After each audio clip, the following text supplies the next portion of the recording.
உங்களுக்கு லாபம்னு பார்த்தீங்கன்னா ஒரு 60,000லேருந்து 70,000 நிற்கிது. எல்லா செடியுமே அப்படி தான், காய் வச்சுக்கிட்டே இருக்கும், பூ வச்சுக்கிட்டே இருக்கும். ஏன் அந்த கத்திரிக்காய் இப்போ வந்து பார்த்திங்கன்னா பிரியாணிக்கு அந்த ரைத்தாவுக்கு கூட அந்த கத்திரிக்காய் தான் வந்து டொக்கா கொடுக்குறாங்க. ஒரு ஏக்கருக்கு பார்த்தீங்கன்னா கத்திரிக்காய்னு பார்த்தீங்கன்னா ஒரு 1000 செடி வாங்கிட்டு வந்தீங்கன்னா ஒரு ஏக்கர் வைக்கலாம். 1000 to 1200 கன்று வரலையும் வைக்கலாம். நமக்கு 20,000 செலவு பண்ணிவிட்டு 60,000 நமக்கு லாபம் நிற்கிது. வணக்கம் நண்பா. இது வரைக்கும் பார்த்தீங்கன்னா 5 மீடியாவுக்கு வந்து நீங்கள் சப்போர்ட் கொடுத்த வரைக்கும் எல்லாத்துக்கும் நன்றி. ஸோ லாஸ்ட் வீக் வரைக்கும் பார்த்தீங்கன்னா நம்ம வந்து மரவள்ளி கிழங்கு, நெல், கொய்யா, வாழை இதெல்லாம் எப்படி பயிரிடுறது அப்படின்னு சொல்லி கொடுத்துருந்தோம். ஸோ இன்றைக்கி ஒரு புதிய விவசாயத்தை உங்களுக்கு எப்படி கற்றுக்கிறதுன்னு சொல்லிக் கொடுக்க போகிறோம். ஸோ தொடர்ந்து இந்த வீடியோவை ஸ்கிப் பண்ணாமல் ஃபுல்லாக பாருங்கள். அந்த விவசாயம் என்னங்கிறது நீங்களே கற்றுக்குருவீங்க. அந்த வீடியோவோட எண்டில் ஒரு விவசாயம் கற்றுக்கிட்டு நீங்கள் பண்ண ஆரம்பிச்சிருவீங்க. இந்த விவசாயத்தை சொல்லிக் கொடுக்க போகிறது யாருன்னு பார்த்தீங்கன்னா விருத்தாச்சலம் ஊர்லேருந்து ராசாபாளையம் அப்படிங்கிற ஒரு கிராமத்திலேருந்து அண்ணன் பாரதிதாசன் வந்திருக்காரு. அவர் இந்த வீடியோவை உங்களுக்கு ஃபுல்லாக எக்ஸ்பிளைன் பண்ணுவார். ஸ்கிப் பண்ணாமல் கண்டினியூஸாக பாருங்கள். வணக்கம் நண்பர்களே, என் பேர் பாரதிதாசன், விருத்தாச்சலம் வட்டம் ராஜாபாளையம் கிராமம்.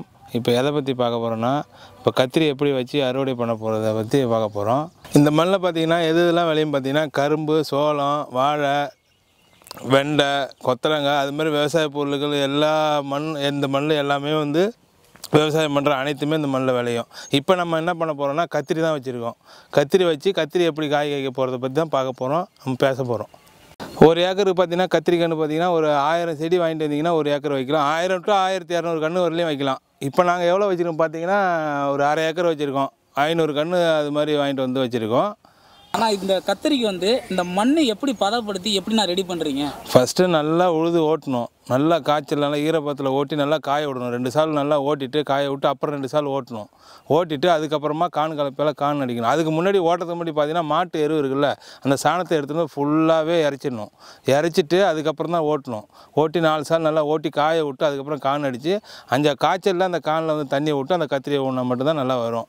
அந்த எரு போட்டதால் நல்லா செடி நல்லா உயரமாக வரும், காய் நல்ல முறையில் நல்லா காய்க்கும். அந்த கன்று வந்து எங்கேருந்து போய் வாங்கிட்டு வந்திருக்கோம் அப்படின்னா, பக்கத்தில் ஊரில் போயிட்டு பார்த்திங்கன்னா விவசாயம் பண்ணுற விதை வச்சு நாற்று விட்றவங்கள்ட்டையும் போய் வாங்கிட்டு வருவோம். அப்படி இல்லைனா கண்ணா விற்கிறவங்கள கட்டு கணக்கில் 50 கன்று 100 கன்று வச்சு விற்பாங்க. அது கன்று வந்து ₹1 கணக்கில் கொடுப்பாங்க, ₹2 கணக்கில் கொடுப்பாங்க. நாங்கள் வந்து ஒரு கன்று ₹2 சொல்லி வாங்கிட்டு வந்தோம். பக்கத்து ஊரில் போய்ட்டு பண்ருட்டி, கடலூர் அது மாதிரி நர்சரிங்க நிறையா பேர் வச்சுக்கிட்டு இருக்காங்க, விவசாயம் பண்ணுறாங்க. அங்கே போய் வாங்கிட்டு வந்து அதுமாதிரி கண்ணா வாங்கி ஊனுவோம். இப்போ அந்த கத்திரி கன்று நர்சரி பண்ணி கொடுக்குற இடத்துல பார்த்திங்கன்னா அவங்க விதையாக வாங்கி நாற்று விட்டு அந்த 30 நாள் கழிச்சு தான் நமக்கு செடியாக கொடுப்பாங்க. அங்கே போய் தான் நாங்கள் வந்து வாங்கிட்டு வரோம். அது 30 நாளில் வந்து பார்த்திங்கன்னா செடியாக வந்துடும். இப்போ அடுத்து எதை பற்றி பார்க்க போகிறோம்னா, செடி வாங்கிட்டு வந்தாச்சு, செடி எப்படி ஊன போகிறோங்கிறத வந்து சொல்ல போகிறோம். செடி வாங்கிட்டு வந்தாச்சு, இதுக்கப்புறம் பார்த்திங்கன்னா தண்ணி விட்டு குச்சியால் வந்து கீழே ஹோல் பண்ண மாதிரி பண்ணியும் வச்சு செடியாக ஊனலாம், இல்லை கையால் வேணாலும் ஊனலாம். ஆனால் செடி பார்த்திங்கன்னா 3 அடி 4 அடி கேப் விட்டு மட்டும்தான் செடி ஊனணும். செடி ஊனி பார்த்திங்கன்னா தண்ணி விட்டு ஊனிட்டு அதுலேருந்து ஒரு 5 நாளுக்கு அப்புறம் தான் நம்ம திரும்ப 2வது தண்ணி கட்டணும்.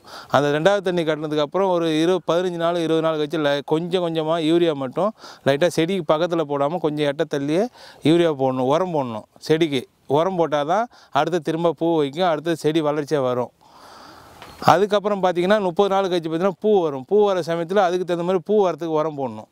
பூ வரத்துக்கு உரம் போட்டால் தான் பூச்சி இல்லாமல் தழைலாம் ஓட்டை இல்லாமல் செடி வேர் நல்லா பனிச்சு பிடிச்சி அதுக்கப்புறம் காய் வந்து நல்ல முறையில் காய்க்கிறதுக்காக உரம் இருக்குது. அந்த உரம் வாங்கிட்டு வந்து உரம் வைக்கணும் 30 நாள் கழிச்சு. அது 30 நாள் கழிச்சுக்கு அப்புறம் வந்து மருந்து உரத்தை கொடுத்ததுக்கப்புறம் திரும்ப பார்த்திங்கன்னா காய்க்கும். காய்க்குது பார்த்திங்கன்னா நாங்கள் வாரத்தில் வந்து ஒரு நாளைக்கு காய் ஒடிச்சோம், 3 நாளைக்கு ஒரு காய் ஒடிக்கணும். வாரத்தில் 2 முறை காய் ஒடிக்கலாம். பூ வந்து வச்சுது அதுக்கப்புறம் வந்து பூ வச்சு 20 நாளுக்கு அப்புறம் இல்லைனா 30 நாளுக்கு அப்புறம் காய் காய்க்கும். இப்போ ஒரு செடியில் பார்த்திங்கன்னா 10 பூ வச்சுருக்கு அப்படின்னா 10 பூவுமே காய் காய்க்காது. 4 பூ வந்து பூ இருக்கும், 4 வந்து காய் காய்ச்சிருக்கும். எல்லா செடியுமே அப்படி தான், காய் காய்ச்சிக்கிட்டே இருக்கும், பூ வச்சுக்கிட்டே இருக்கும். ஒரு செடியில் 3 காய் 4 காய் அது மாதிரி தான் இருக்கும். அதை அப்படியே பிரித்து 1 2 பார்த்து ஒன்று பெருசாகவும் இருக்கும், சின்னதாக இருக்கும். 3 நாளைக்கு ஒருக்க 4 நாளைக்கு ஒருக்க நாங்கள் வாரத்தில் 2 நாளைக்கு காய் ஒடிச்சிடுவோம். இப்போ பார்த்திங்கன்னா அறுவடை பண்ணி நாங்கள் வாரத்தில் 2 முறை அறுவடை பண்ணுவோம். அதில் பார்த்திங்கன்னா ஒரு நாளைக்கு வந்து 4 மூட்டை அது மாதிரி பக்கமாக காய் காய்க்கும், பிரிப்போம். அதில் ஒரு மூட்டை பார்த்திங்கன்னா 50 கிலோ, 4 மூட்டை வந்து 200 கிலோ. நாங்கள் கொடுக்குறது பார்த்திங்கன்னா 20 ரூபாய்க்கு கொடுப்போம். நாங்கள் கொடுக்குறது 20 ரூபாய்க்கு கொடுப்போம். உங்களுக்கு எவ்வளோ வருமோ தெரியல. அது உங்களுக்கு 20 ரூபா, நாங்கள் கொடுக்குறது 20 ரூபானா உங்களுக்கு 30 35 ரூபா கூட கொடுக்கலாம். நாங்கள் 20 ரூபாய்க்கு கொடுப்போம். ஒரு மூட்டை 50 கிலோ ஒரு நாளைக்கு பார்த்தீங்கன்னா 4000 ரூபா கிடைக்கும். அப்போ வாரத்தில் 8000 ரூபா எங்களுக்கு கிடைக்கும். 2 நாளைக்கு பிரிப்போம், வாரத்தில் 2 நாள் காய் பிரிப்போம். அப்போ இதை பார்த்தீங்கன்னா வச்சு இந்த செலவு பார்த்தீங்கன்னா எங்களுக்கு வந்து பார்த்தீங்கன்னா ஒரு 20லேருந்து 30,000 இந்த செலவு பார்த்தீங்கன்னா ஒரு அரை ஏக்கர் தான் நாங்கள் வச்சுருக்கோம். இந்த அரை ஏக்கர் 20-30,000 செலவாக இருக்கும். இந்த கத்திரி அறுவடை ஆகிறதுக்கு பார்த்தீங்கன்னா ஒரு 3 மாதம் வரலையும் காய் பிரிக்கலாம். ஈல்டு நல்லாயிருக்கும். அதுக்கப்புறம் தானாக செடி உதிர்ந்து அப்படியே தழைலாம் கீழே கொட்ட ஆரம்பிக்கும். அப்புறம் 1-2 தான் அதுக்கப்புறம் காய் இருக்கும். இந்த வாரத்தில் 2 முறை பெருகிக்குள்ளே 8 மூட்டை வர மாதிரி வராது. அப்புறம் பார்த்திங்கன்னா 2 மூட்டை 1 மூட்டை அப்படியே மாதங்கள் ஆக பார்த்திங்கன்னா மூட்டைகள் குறைஞ்சிட்டே இருக்கும். அப்படியே ஈல்டு 3 மாதத்துக்கு அப்புறம் அறுவடை ஆகிற மாதிரி இருக்கும். 20,000 ரூபா நம்ம செலவு பண்ணுறோம் அந்த அரை ஏக்கர் கத்திரி வைக்கிறதுக்கு. அதுக்கு வந்து பார்த்திங்கன்னா 20,000 செலவு பண்ணால் நம்ம 3 மாதத்தில் அறுவடை பண்ணி வைக்கிறதுக்குள்ள நம்ம 1 லட்ச ரூபா வரலையும் நம்ம வந்து நமக்கு லாபம் வரும். அந்த லாபத்தில் 20,000 ரூபா நம்ம செலவு பண்ணது போக நமக்கு 70,000 ரூபா 60,000 ரூபா வரும் கத்திரி வச்சோம்னா. இந்த 3 மாதத்தில் வந்து பார்த்திங்கன்னா நமக்கு 20,000 ரூபா செலவு பண்ணிவிட்டு 60,000 ரூபா நமக்கு லாபம் நிற்கிது. லாபத்துக்காக மட்டும் இந்த கத்திரிக்காய் வைக்கல. இந்த கத்திரிக்காய் வந்து என்னென்ன சமைக்கிறாங்க, காரக்குழம்பு, புளிக்குழம்பு, வத்தை, டொக்கு எல்லாம் பண்ணுறாங்க. ஏன் அந்த கத்திரிக்காய் இப்போ வந்து பார்த்திங்கன்னா பிரியாணிக்கு அந்த ரைத்தாவுக்கு கூட அந்த கத்திரிக்காய் தான் வந்து டொக்காக கொடுக்குறாங்க. இது வரைக்கும் பார்த்தீங்கன்னா அண்ணன் பாரதிதாசன் வந்து கத்திரிக்காய் வந்து எப்படி விவசாயம் பண்ணுறதுன்னு சொல்லி கொடுத்தாரு.